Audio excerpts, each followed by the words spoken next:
দেখো বন্ধুরা, আমেরিকানদের বিরিয়ানি খেতে এসে রীতিমতো হুলস্থুল কাণ্ড। কারণ লাইন বিশৃঙ্খলা সৃষ্টি এবং দেখতে পাচ্ছি প্রচুর লোক এখানে লাইনে দাঁড়িয়ে রয়েছে। কুপন সিস্টেম চালু হয়েছে কারণ প্রচুর ভিড় ছিল, তো সেই জন্য কুপন সিস্টেম ওরা চালু করেছে।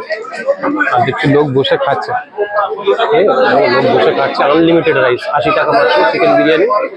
তো যারা তারা এখানে এসছে, তো নতুন করে কিছু বলার নেই। কিন্তু আজকে দেখলাম এখানে উল্টো রকম পরিস্থিতি, কারণ প্রচুর লোকের জমায়েত হয়ে গেছে এবং টোকেন নিয়ে রীতিমতো বিশৃঙ্খলা সৃষ্টি হয়েছে। একে অপরের লাইন ক্রস করে ঢুকে যাচ্ছে, কেউ কিছু বলছে না।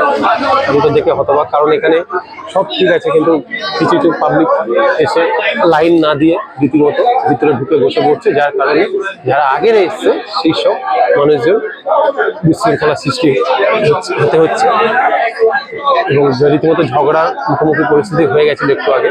তো এখন পরিস্থিতি নর্মালে আছে, খেতে বসেছে। এবং কি বলুন তো বন্ধুরা, এখন যে সিস্টেমে চালু করেছে টোকেন, এটা ভালো করেছে, কারণ টোকেন থাকলে প্রত্যেকে বসে সুস্থভাবে খেতে পারবে। দেখতে পাচ্ছি আনলিমিটেড রাইস বলে এখানে কিন্তু এতটাই ভিড়, কারণ 80 টাকায় পেট পূরণ যাকে বলে, বাঙালির পেট পূরণ, দুপুরের পেট পূরণ হচ্ছে আমেরিকান দাদার বিরিয়ানি।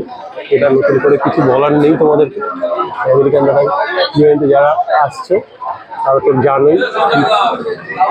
একদিন হচ্ছে মানুষটার ব্যবহার সত্যি এত পোলাইট মানুষ আমি লাইফে খুব কম দেখেছি এরকম দোকানদার।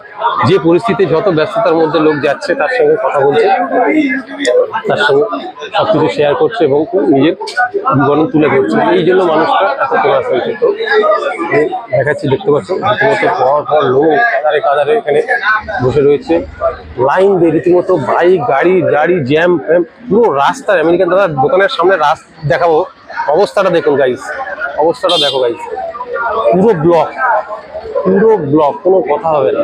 এই হচ্ছে আমেরিকান দাদা।